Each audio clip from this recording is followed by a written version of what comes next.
A very good morning to you all. In this class, we will discuss about some steps to eradicate discrimination and inequality. Discrimination और inequality को इस दुनिया से जड़ से उखाड़ फेंकने के जो उपाय हैं उनके बारे में हम आज डिस्कस करेंगे. First point, a general awareness programme should be implemented. General awareness programme की स्टार्टिंग हम हमारे घर से या फिर स्कूल से कर सकते हैं कि किसी के साथ भेदभाव नहीं करना, कोई अपर कास्ट या लोअर कास्ट नहीं है, सब इक्वल हैं. ये अवेयरनेस फैलानी चाहिए हमें समाज में ताकि लोग दूसरे के साथ भेदभाव न करें. Fear of punishment should be instilled among the public that inequality and discrimination is a crime and is punishable. जब तक लोगों में डर नहीं होगा किसी बात का, अगर कोई क्राइम करता है तो उसे इस बात का डर है कि अगर वो पकड़ा जाता है, जो कि वो पकड़ा ही जाएगा, तो उसे पनिशमेंट मिलेगी. तो यहाँ पर भी एक तरीके से पब्लिक में ऐसा डर होना चाहिए कि अगर वो किसी के साथ गलत करते हैं तो उन्हें इस बात की पनिशमेंट ज़रूर मिलेगी. तो ये जो डर है, डर का जो काम है, या फिर हम यहाँ कह सकते हैं फियर ऑफ पनिशमेंट, जो कि बुरी बात नहीं है. फियर ऑफ पनिशमेंट होना चाहिए लोगों में ताकि वो इनइक्वालिटी और डिस्क्रिमिनेशन को बढ़ावा ना दें, उसे वहीं पर रोकने का काम करें. फीलिंग ऑफ ब्रदरहुड, भाईचारे की भावना, सभी एक दूसरे के, हम भारतवासी, जो प्रियम्बल में लिखा हुआ है, सभी भाईचारे के साथ रहें, कोई भी इनइक्वालिटी को बढ़ावा न दे, सब बराबर है. ये जो भावना जब हमारे देश के लोगों में आ जाएगी, उसी दिन डिस्क्रिमिनेशन और इनइक्वालिटी ख़त्म हो जाएगी. तो भाईचारे की भावना के साथ हमें रहना है. Next point is respect the persons dignity. Dignity means जो उसका हम कह सकते हैं आत्मविश्वास है या फिर उसका आत्मसम्मान है, उसको आप ठेस ना पहुंचाएं. हर इंसान का अपना आत्मसम्मान है. अगर आप किसी भी तरीके से उसे अनइक्वल ट्रीट करते हैं तो आप उसे ठेस पहुंचा रहे हैं. तो हमें क्या करना है, हर इंसान की डिग्निटी की रेस्पेक्ट करनी है. The discrimination is man made. Obviously caste जो हम कहते हैं भगवान ने नहीं बनाए, इनइक्वालिटी भगवान ने नहीं बनाई, ये सब क्या है, मैन मेड है. हम सभी के ब्लड का कलर रेड है, किसी का ब्लू, किसी का ऑरेंज नहीं है. तो जब भगवान ने हमें एक जैसा बना के धरती पर भेजा है तो हम डिस्क्रिमिनेट एंड इनइक्वल करने वाले कौन होते हैं?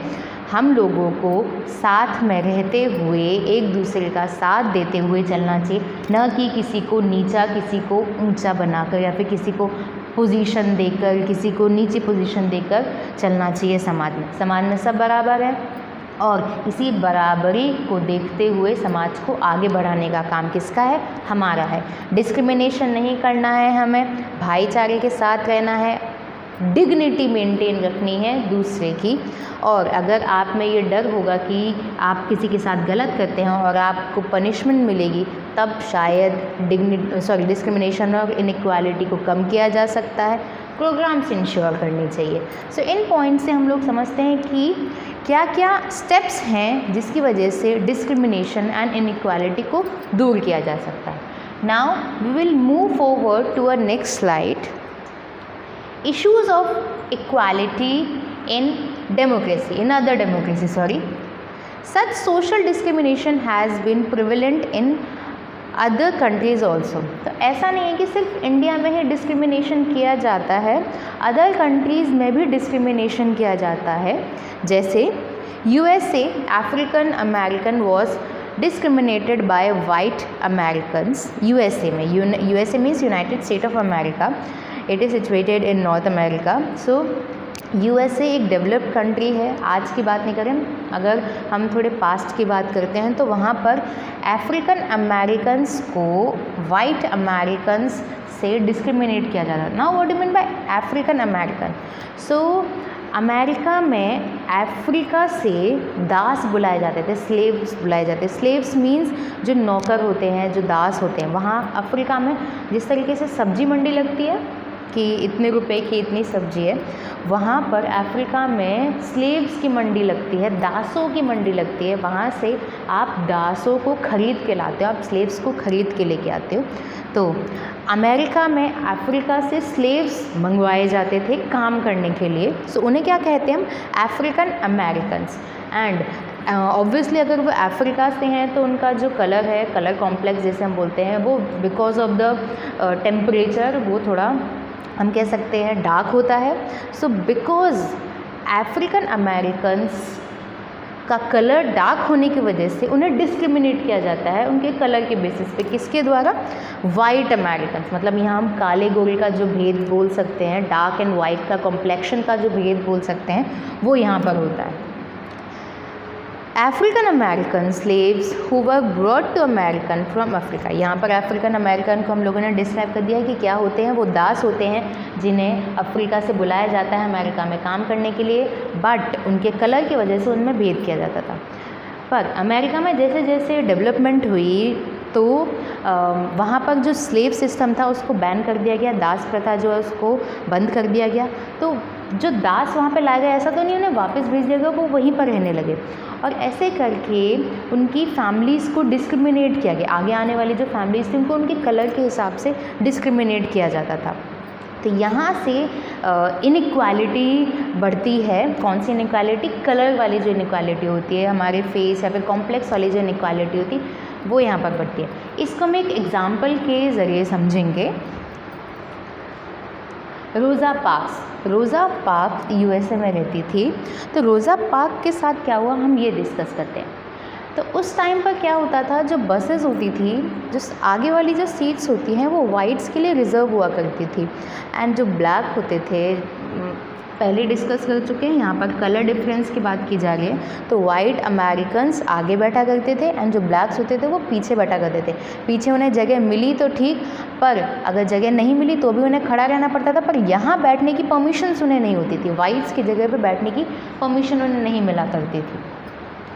तो रोज़ा पार्क्स जो थी, रोज़ा पार्क्स एक दिन वो ट्रैवल तो करती थी बस में, पर एक दिन ऐसा क्या हुआ कि वो अपने वर्क लोड की वजह से बहुत थक गई थी और वो जाकर बैठ गई वाइट्स की जगह पे। मतलब जो उनकी रिज़र्व जगह होती थी, यहाँ पर उन्हें वाइट्स को रिज़र्व सीट्स मिलती थी। तो एक दिन रोज़ा पार्क्स इतना थक गई कि वो वाइट की जगह पे बैठ गई। क्यों? क्योंकि पीछे जो थी वो जगह उन्हें मिली नहीं, तो वो खड़े रहना नहीं चाहती थी, तो वो ब्लैंक खाली जगह पड़ी हुई थी वाइट्स की, तो वो वहाँ पर बैठ गई। तभी कंडक्टर आते हैं और उनसे बोलते हैं कि ये आपकी जगह नहीं है, आप यहाँ से खड़ी हो जाइए। रोज़ा पार्क्स रिफ्यूज़ कर देती हैं ये बात को कि जब यहाँ पर खाली जगह है, पीछे खाली जगह नहीं है, इसलिए मैं यहाँ पर बैठी हूँ, और कलर के हिसाब से या फिर कलर कॉम्प्लेक्शन की वजह से आप मुझे डिस्क्रिमिनेट करें, ये कोई बात नहीं होती। उन्होंने रिफ्यूज़ किया कि मैं खड़ी नहीं होंगी। तो क्या हुआ, उन्हें इस बात के लिए अरेस्ट कर लिया गया कि उन्होंने एक तरीके से कानून तोड़ा है। वो जो जगह वहाँ उनकी डिसाइडेड नहीं थी वो वहाँ पर बैठ गई हैं, तो इस वजह से उन्हें क्या किया, अरेस्ट कर लिया गया। ये बात और लोगों को पता चली। यहाँ पर और लोगों से मतलब है अफ्रीकन अमेरिकन्स। सो अफ्रीकन अमेरिकन्स को जब ये बात पता चली कि इतनी सी बात पे कि कोई अगर वाइट की सीट पर बैठ गया है और उनको उठाने की कोशिश की गई और इसी बात पर रोज़ा पार्क्स को अरेस्ट कर लिया गया, तो एक मूवमेंट चल गया कि कोई भी ब्लैक अमेरिकन बसेस का ट्रांसपोर्ट का यूज़ नहीं करेगा, वो पैदल जो है एक प्लेस से दूसरी प्लेस जाएगा। और ये मूवमेंट मतलब उन लोगों ने बैनर्स लिए, उन लोगों ने बहुत, हम जिसे कहते हैं आंदोलन के तौर पर, ये आंदोलन छिड़ गया था। किसकी वजह से? रोज़ा पार्क्स की वजह से। और ये पैदल चलने वाला जो इंसिडेंट था, ये जो हम कह सकते हैं मूवमेंट था, वो 381 डेज चला था। मीन्स अराउंड 1 ईयर तक लोगों ने इस आंदोलन को चलाए रखा। और इस आंदोलन का जो रिज़ल्ट था, इस मूवमेंट का रिज़ल्ट था कि रोज़ा पार्क्स को रिहा कर दिया गया। एंड अब वहाँ पर कोई भी इस तरीके का डिस्क्रिमिनेशन नहीं किया जाएगा ट्रांसपोर्ट में कि वाइट की अगर अलग जगह होगी या फिर ब्लैक्स की अलग जगह होगी, सभी लोग बसेस में एक साथ ट्रैवल कर सकेंगे। So because of Rosa Parks ये कलर डिस्क्रिमिनेशन की जो मूवमेंट था वो सक्सेसफुली सक्सीड हुआ था।